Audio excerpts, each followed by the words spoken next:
Okay, so we're going to move on to our next speaker of the day. And I'm very, very, very excited about this speaker. She has more than 20 years of experience in HR and is currently the head of HR at Kewal Kiran Clothing Limited.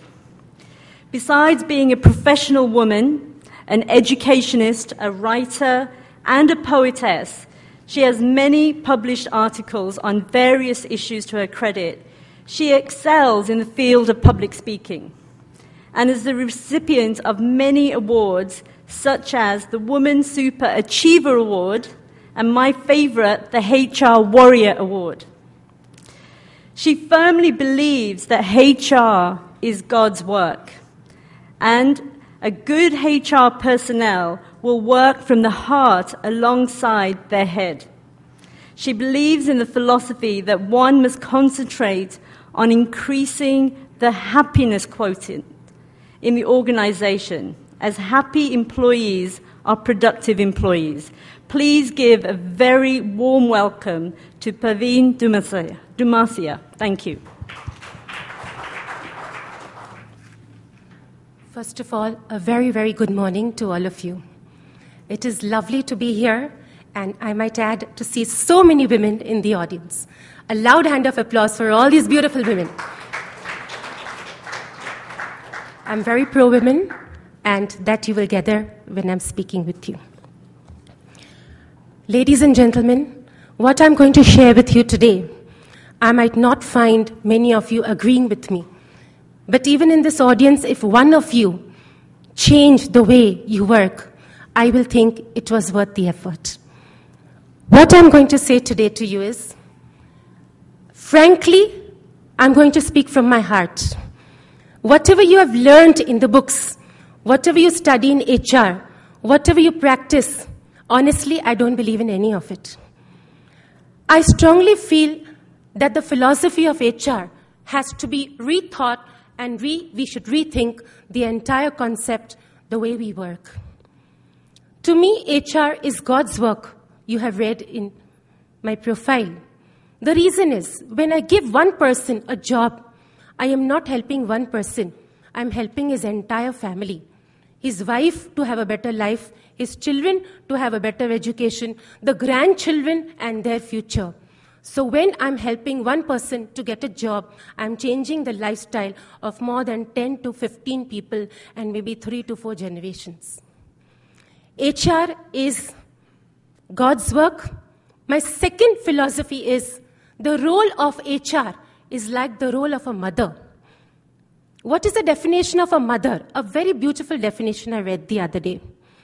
A mother is a person, if she sits down for lunch with 4 of her children and there are only 4 dishes to eat, she will say, I am not hungry. A beautiful definition I read. A mother will say, I am not hungry. An HR professional has to think like a mother. An HR professional has to keep him or herself last of all. So that is what a mother does in the house. She keeps herself last of all. She works from the morning till the night. She does not expect any rewards. Her reward is when she sees a smile on the child's face. And HR's role, whether you are a man or a woman, this is what we are born to do. Don't expect anything. Create your work like it is your baby. Live your life like it is not a job, it is a calling. For a priest, the work he does is the calling. For me, HR is a calling. My theory in HR is very radically different, but for all it's worth, here it is for you. When I was young, I used to see my parents go to work. It was clearly a 9-to-5 job, ladies and gentlemen. 5 o'clock, Mummy, Papa would come home. We would all be sitting. It was family time. We would be sitting at the dinner table discussing what has happened the entire day. No television, only Doordarshan with one program on Sunday or Thursday. No social life, very few friends coming to meet us. There was no mobile, there was no social networking, no Facebook. Our life ended at the office at 5 o'clock. 6 o'clock sharp, the parents would return home at even senior levels. And that was the way the world worked. Therefore, it was very important that the personal and professional lives became different. What I observed in my years of experience is that we are always talking of retention, we are talking of hiring, we are talking of various philosophies. Have we thought what we are doing wrong? Have we thought what we are doing right? And I came up with this concept. Today when we hire people, we say, aane ka time hai, jaane ka time nahi. There is a time to come to work for all those who are not familiar with Hindi, but there is no time to go back. You will have to work very late hours. At the beginning, at the interview, we take that commitment. Am I right, everybody? Yes? We, in fact, accept it. If you leave at 7 o'clock, most of us think there's something wrong with ourselves. Isn't it? So when we are working for very long hours at the workplace, it set me thinking. There is no home life. We are missing those values. We are missing that connection. We are missing those bonds. We are missing something. And what we are missing and whatever is rare always has more value. In the desert, your gold and money has no value. Water has value. So in the same way at the workplace, if you are going to spend a majority of your time, then what is more important than compensation, benefits, etc., is the atmosphere. So my philosophy is that if at work you can replicate the home atmosphere and make the environment like it is your home, all your problems will be solved, your questions will be answered. This I have tried to do over a period of time, and it has worked very beautifully well with me. Very beautifully. I would like to share a few of the things and few of the rules and golden rules, I call them, which I have developed and devised over my career. And for all it's worth, this is it before you. First and the foremost golden rule is duplicate the atmosphere which is there at work in your home. Now, let me talk about this. Supposing you're getting married. How many people in the audience are married? Would you like to raise your hands, please? Let's make this interactive. Oh, wonderful. Now, let me ask everybody over here. When you got married, one or two of you, gentlemen, let's ask the men, please. Anybody married? Could you raise your hands, please, again? Very good. When you got married, what were the things you planned, sir? Could you tell me? What were the thoughts in your mind? What did you plan at that time? The wedding hall, the reception. What were the plans? You thought of, what were the things you thought of at that time? Please share with the audience. You can speak. I think the acoustics are good enough. You want me to... Just 2-3 points. What was there on your planning sheet? I had no plans because I ran away and got married. Okay. So anybody who is married over here, what do you normally plan? Gentlemen, are you married, sir?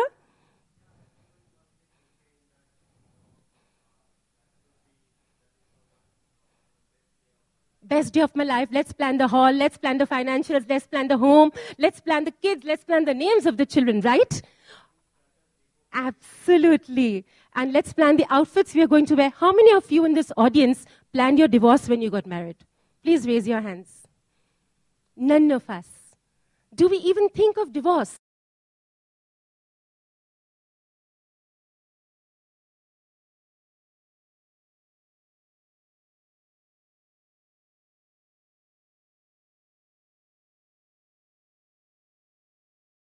When I'm thinking of retention, somewhere at the back of my mind, I know I'm doing something wrong. I know I have a shortcoming. I know I have a problem in the organization. I know the person will leave me and the person might go. This is the first point. Second golden rule when you're hiring and when you're retaining. If it's again like the home environment, what do people think of? What do they want? The generation next that we are talking about. You really want to know? Forget the books. Go home and ask your children. What do they want? Generation next, what do they want? They want the ability to learn. They want the mother's love. They want an atmosphere which is lively and energetic. That is what they want, more than the compensation and the pay packets. That is what they're looking out for. So when you're hiring, and at that point of time, I humbly put this forward. You must make your policy very, very clear. And the policy that youngsters today believe in is clarity and honesty. You know, when we go to a restaurant, we don't like the service. People of our age We used to keep quiet. Youngsters today, they create havoc if they don't like something. They are very brand conscious. They want value for money. They voice their opinions. And they are not interested in what you are saying. They're interested in the results. Youngsters who go to B schools, they do not hear the spiel you are giving whilst recruiting them in the B schools, giving them the admission. What they want to see is how many placements the B school is giving, correct? In the same way, when we are recruiting people, we have to advocate the examples of all those in our organization whom we have trained, promoted, retained. When they see these examples before them, they are very happy and they want to join the organization. This is a very radically different view. In our team, the clerical staff and the peon of my organization is so well trained that he can handle an event by himself. When we are talking of training generation next, my third golden rule, make them multitask. That's the third rule. Years ago, I had the unfortunate experience of witnessing the textile strike. All those who are living in Mumbai know about this strike in the 1980s, when people we knew were working in the companies. Some of them were clerical staff, some were the watchmen at the gate, while others were the owners of textile mills or traders in cloth. Thousands of people became jobless in one shot. Thousands of people became jobless in one shot because there was a huge strike and layoff of so many people. The one important management lesson I learned is all these people knew only one thing, garments and textiles. They knew no other task. Some of them would go from home to home selling homemade cakes, pastries. Some of them began to ride rickshaws and taxis. Some of them committed suicide. I learned something very important. If you make your staff multitask, there are many advantages to this golden rule. Point number one, the person is never going to starve. The person is never going to be out of job. In our company, we promote one person from one department to the other. I'll give you an instance. There's a person who worked with us for 19 years in payroll. After 19 years, we wanted to leave the job. And after 19 years, we were wondering why this man wants to leave the job. We realized he's saturated. We shifted him to marketing. He doesn't know how to spell marketing. We are helping him to learn from the scratch. Our aim is that this example will help to retain hundreds and thousands of other employees. For all those who don't know anything about my company, we are the makers of popular brands such as Killer, Lawman, Easy's, and Integrity. It's an apparel industry. I'm sure you're more familiar with our brands than with the company name. This is a very, very important aspect which I share, that when you are recruiting at that point of time, be very honest and cite examples. People don't want to hear your spiel. They want to hear how you will make the person multitask and learn. In my HR department, every single person knows recruitment, training, MIS, event management, grievance handling, performance appraisals. Every single person, whether it's a clerical staff, an executive, or a manager. And this is the greatest reward. In every department, if you make people multitask, there is no dirge of talent when somebody leaves you and goes. Why does a person leave you and go? Much hype is created for retaining of the employees. I don't believe in it. I believe when you are with us, work happily. When you want to leave, please go happily. If you are taking the example of your home environment, we all have daughters and sons, correct? I'm sure all of us, many of us have children. What would make me happy? If my daughter would remain unmarried and stay with me for the rest of my life? Or if she would marry and go to her husband's home, get her children, come back to me with my grandchildren, what would make me happy? So I ask myself this question. My answer is it would make me happier if she left me. An employee leaves the organization for various reasons. Sometimes it's very personal, a sick relative or a sick employee. You can't help it there. Sometimes the person has reached stagnation point and there is nowhere to go. I advise HR professionals, let him go. Because when he goes out, he will learn more. And when he picks up more, he might come back to the organization. Welcome. You are all the more richer. In fact, when he's in the world, away from the organization, he will be a greatest advocate and a brand ambassador for your organization. I don't like this word harnessing. You harness horses. I don't know how many of you do horse riding. Anyone in this audience? Anyone in this audience? Well, I do a lot of horse riding, poor horses, taking my weight and all that. But I have seen one thing. You may enjoy it, the horse doesn't. Because you're not giving the horse the freedom. I love sitting on top of a horse. I don't know if he's as happy. The fact is, when you try to hold someone to you psychologically, the person doesn't want to be held. Youngsters at home, if you tell them, don't watch television, they want to watch it. So even at the place of work, you tell people, don't leave my organization. They want to leave it. I tell my employees, until you're with me, please be happy. When you're not with me, also please be happy and give me a call. So they will stay and they make happy employees. This is the next golden rule. To share with you some more points. In every organization, harnessing the next generation's talents, as the topic says, and the compensation packages, etc., we have to keep one very important point in mind, which one of the gentlemen made in the previous speeches, that social work and social responsibility today is one of the key factors in acknowledging the organization's goals and in acknowledging the greatness of the organization. In my company, in the past 3 years, I'm very happy to say, we have given the women so much of importance. We have doubled the women ratio of employment, doubled in 3 years' time. And that's an excellent achievement. The second important part is that many people feel, what is the compensation and benefits that we should give people at different levels? When we are discussing we are often discussing, as I can see from very many forums that I've attended, we often discuss the office at the manufacturing level, it's ignored, but at the marketing level, the head office. What are the requirements of training at the head office? What are the requirements of training in service sectors? We never address the training requirements, or we never address the appraisal system, or we never address the requirements of people who are actually making the product in the factories. My next golden rule is that you must never lose touch with the ground reality. The poor man who is working at the factory, that's the root. You see the shampoo advertisement, no? The roots, that's where it all begins. If the product is something you're not familiar with, if the factory processes are something you're not familiar with, if you do not understand the machinery or how the assembly line production is working, what is the target, what is the amount of goods which have been fed in the raw material, what is the pricing, what time and what is the time lead in which the material is going to come out, when will it reach the marketing table, you will not be able to guide the marketing team to sell. There is nothing to sell.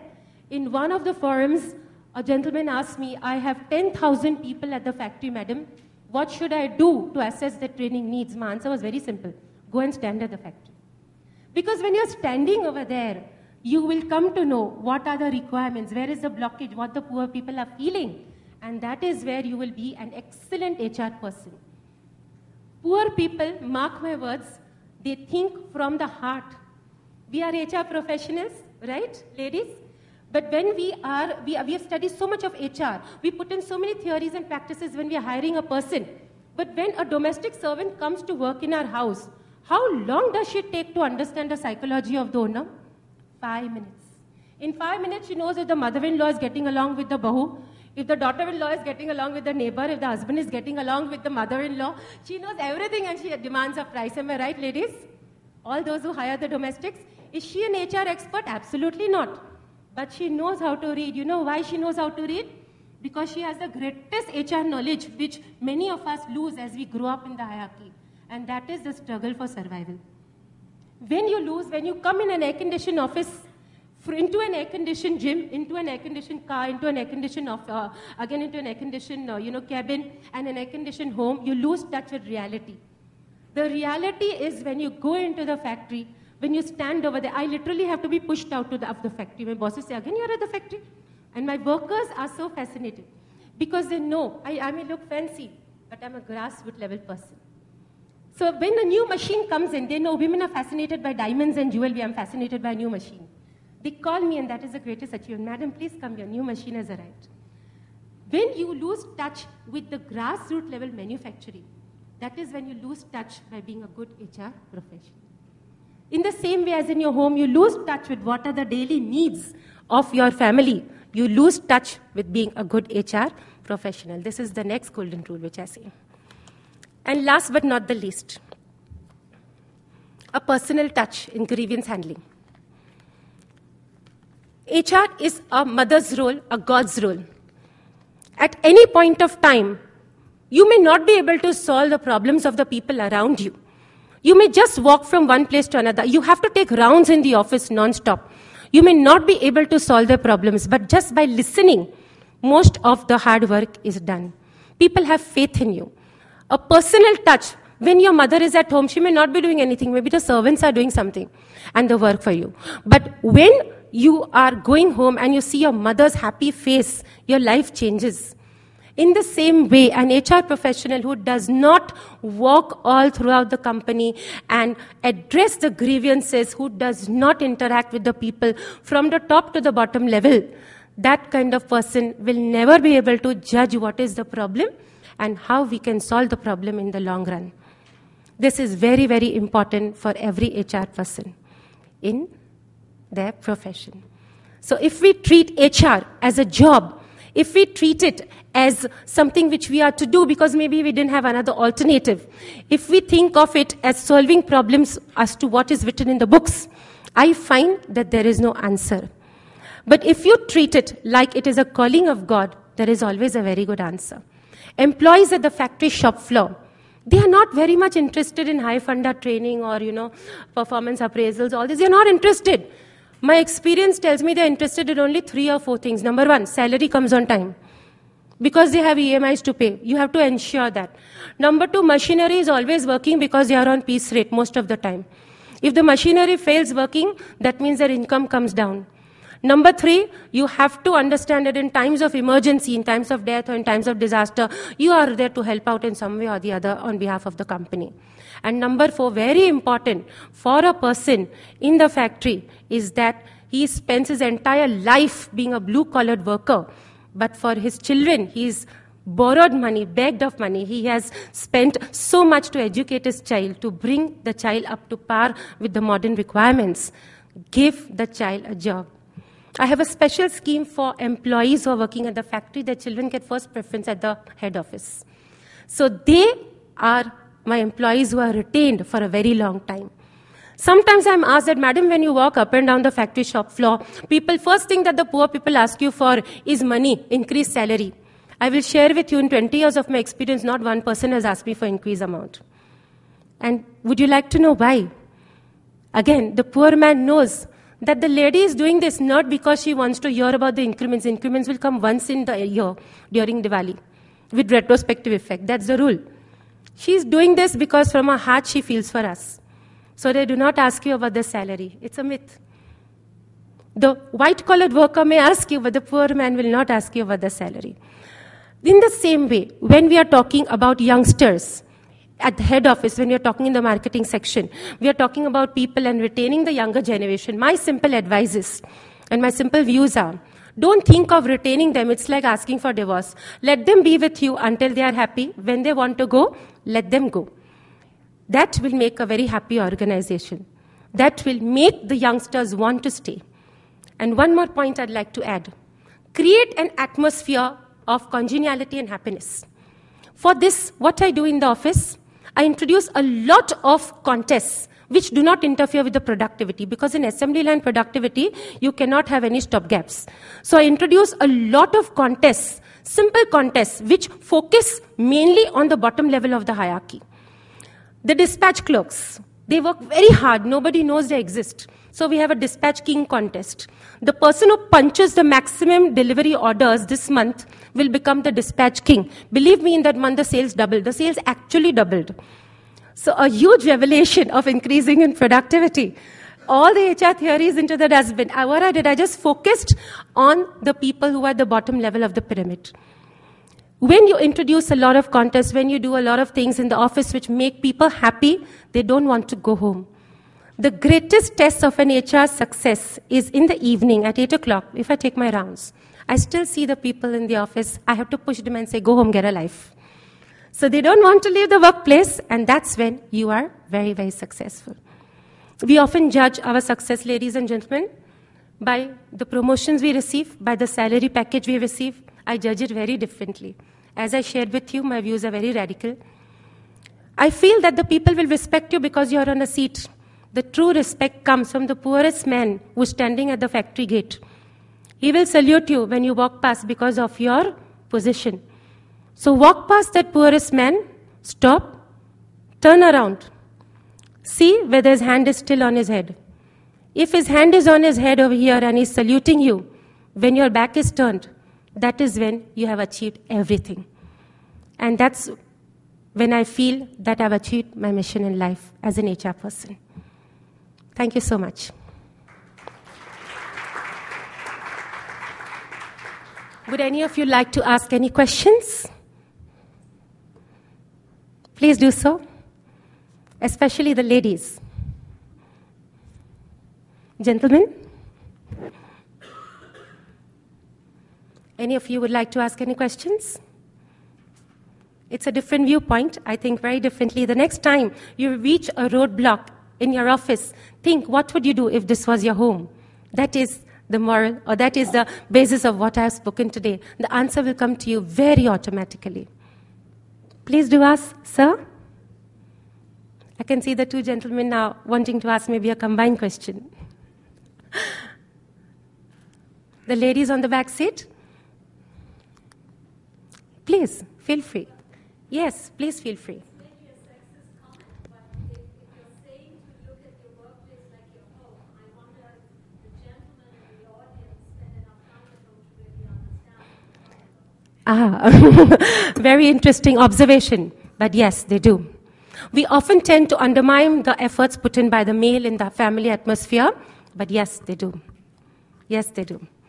A man also thinks like a woman when it comes to protecting his own children, his own home. He will definitely have the right values in place. Definitely. Even if I ask the gentleman that would you like your child to leave you and go? If it is good for the son to send him abroad to study, you will do it. In the same way, if it is good for my employee to leave me, I would like him to do it. Like I had an employee currently, the head of the department was not adjusting to the company very well. So we groomed the second person to be the succession leader. What happened, ironically, the head of the department became excellent within a year's time. He managed to get the grip of the department. So the second person became redundant. The second in charge has spent 7 years with us. The senior level person is not going to go for another 5 years. It was very clear. So when the resignation came for the second in charge, there was no room to move sideways. I had to accept it, and I wished him the very best. Stay in touch, have a good life. Because there's nothing I can do for him. If I force him to stay back, this gentleman is going to be very upset, and he's definitely not going to take it lightly after a few days. I can use my spiel to retain him, but that will not be for his benefit. You must put the benefit of the employee first. Many times people come and ask me, Madam, what is good for me? Should I take up this offer for double salary, or should I stay here? I give them the correct advice as it should be given. Sometimes I ask them to leave, sometimes I ask them to stay, as per the opportunities that the company can give them in the future. Then you acquire slowly by slowly a reputation of being an extremely fair, well-balanced, sensible thinking person to whom anyone can go to for advice. And that's very important. People should be able to come to you for advice. An open door policy. Any other questions, gentlemen, ladies? Yes, please, sir. Your philosophy is absolutely highly appreciable, but I fail to understand why there were murderous attacks by the union leaders on the managerial cadres in spite of the best policies like that. Sorry, sir, your question was? Why there were murderous attacks on the management people in spite of the best policies being adopted in the textile strike? You're talking of which company, sir, for example? Yes, you're talking of the Datta Saman unit. There may be some more killing the opponent. Correct. Let it be for good or bad. Correct. Yes, sir, I would like to answer your question with it's a very important question because I've been part of the strike. The gentleman I'm married to, my husband, had joined the company and the strike was declared. He's also from a textile background. So it was very traumatic. I was barely 16 at that time. In answering your question, when you're talking of best practices, you talk of people like Tatas, Godrej, etc., who have given housing, food, shelter, Vadiyas, they've given food, shelter, clothing to their employees. But yet there is a strike. Something which they have done wrong, and something because of which the strike occurs, and that is when a union grows. You see, there is some dissatisfaction. There's a disconnect between the factory and the main head office. That is why I encourage all my personnel in my company to visit the factory. When you are at the head office, you do not step into the factory. You will never know what are the grievances which are brewing for a simple factory worker. And when the grievances become so huge, somebody comes in, addresses those grievances, forms a group, polarizes the people, and a strike occurs. This I have experienced and lived through. It is very important for all top people to always be on the factory shop floor at least twice a week, because with our experienced eyes, we can see what is the problem before. Prevention is always better than the cure. The people who are working in these companies, sir, they never went, the senior people used to not visit the factories. And that is when the grievances brew. For a factory worker, for those who are in manufacturing, what is important for us? Our rewards, compensations, club membership, all this is important. Do I have a car? Don't I have a car? Am I going to buy a new car? Am I not going to buy? If I'm going to buy, which is the model? For a person in the factory, all this is not important. As I said, his salary should come on time. But what affects his productivity, you know? If a machinery is broken down, it's a serious thing. But sometimes it's a very small thing, like a scissor is not working properly. And because of that, his hand is swollen. I'm from the garment industry, so this is an important point for us. The hand is swollen, but nobody is addressing that small concern. The man who can, in a day, take out about 500 pieces, he's only taking out 200 pieces. Therefore, his daily income has come down simply because the supervisor has not addressed the small grievance of a scissor being blunt. So many times the problems are so small for them, in fact, very often they are, but for them it becomes a very major issue. And when it escalates, somebody comes and they make a union. It's just like, again, like a family. If the husband and wife are fighting, the mother-in-law comes in between or the neighbor. But if the husband and wife have an attachment with each other and a perfect understanding, no third person can come in the way. The same rule applies. Yes, sir. Please, definitely, sir. I agree with you that we need to have a good grievance resolution mechanism. But the point, you're saying about the head office versus factories. In the old days, there used to be 1 or 2 factories in corporate office. But I go one step further. It need not necessarily that every time the corporate guys come and spend on the shop floor, if it's possible, nothing like it. But I would call it empowerment and delegation of authority. What are we talking about? Earlier days, shop floor guys were not given empowered. Suppose if the head office guy need not come every week to a shop floor, but if you empower them, that will have a better interaction. Yes. Because I worked in the shop floor many years. When you go, union tells me, "Are Delhi se bulao." I mean, why? That means you can't take decisions. Once you give empower, then you are the guy. It happened with me. After that, Delhi, nobody will come Delhi. I will sign your settlement. Correct. You understand? So I think this is the transformation of which we need to bring in HR in terms of empowering the local management. It need not be the shop floor. It could be branch officers. It could be in a shop or anywhere. So I think if you bring that culture in terms of delegation and empowerment, basically correct, empowerment, then it need not necessarily that managing director has to come to the shop. Correct. And in a global context, it's not possible for the managing director and the board members to go all over the world. If you say Aditya Birla Group, I'm just saying, you've got all over the place. Tatas are all over the world. You can't expect Tatas to go everywhere. But it's a question of empowerment. What people need to see with them, this guy can resolve my issue. He need not refer. If it is refer, there's an internal matter. Correct. Correct. A very nice comment that you have made, sir, but my point over here was a little different. What I meant is, not just that the managing director has to be on the shop floor. I'm talking of the people who are working at the head office. Even the executives, the managers, at all levels, they must visit the factory. Maybe the MD cannot visit the factory every day or every week. But once a year, at least, he must stick around. Because when you are, and in terms of empowerment, yes, definitely, the people at the factory shop floor, the managers, they do have a lot of power to do what they have to do. But there's a different angle when people who are educated, when people who are at a decision-making capacity like us, we can see things very differently. And they have a chance to interact with the senior level people. And that is a very, very difference-making situation. Because immediately you can see what is going wrong, whether it be the situation or whether it be a blockage of work or whether it be the tension in the atmosphere, that cannot be seen until you actually visit the floor. It's not necessarily the MD. Definitely the empowerment is given to all the juniors. Like in my HR department, say we have 25 people, all of them visit the shop floor. My marketing department, I encourage everybody to visit the shop floor. My production department is always there, but we invite them to sit in the head office. And that way the coordination becomes very much effective. Yes, ma'am. Yes, a point of clarification, please. You shared a scenario that I believe is probably a pretty international one with respect to a leader who had fallen behind in their abilities and then regained that ability to lead correctly. And their successor then was in an enviable position of having to leave the organization.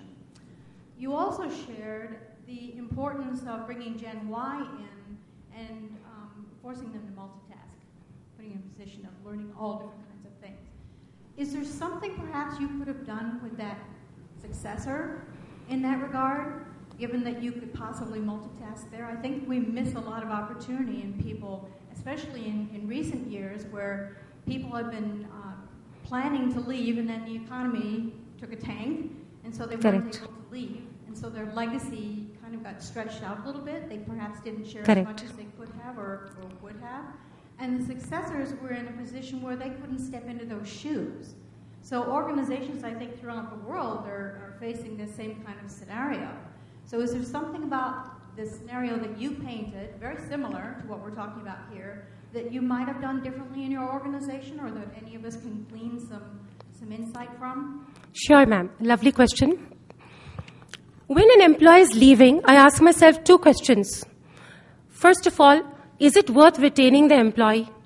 Secondly, why is the person leaving the job? Two different scenarios. In this case, the person was a professional. He was a chartered accountant. He was not interested in marketing, or he was not interested in production. Had he been, we would have transferred him. Currently, our retail head was our ex-production head. That much we multitask. But the willingness should also be from the employee to be able to shift to another department. Like I mentioned, the payroll person is now into marketing and he cannot spell marketing. We have to start from scratch for the poor gentleman. So if it is worth the while and the person wants to jump into another field or another department, then it is all right. But if the person is not willing and he wants to advance himself in his own career, it is far better to let the person go, because the person will be unhappy if the person stays with you. So you have to see, normally what an HR person says is that how the organization is going to benefit. If I retain the employee, the credit comes to me. I see it differently. I turn it round on the head. I see what is good for the employee. Like a mother sees what is good for the child and not for herself. And that builds up a reputation that she is going to guide us correctly.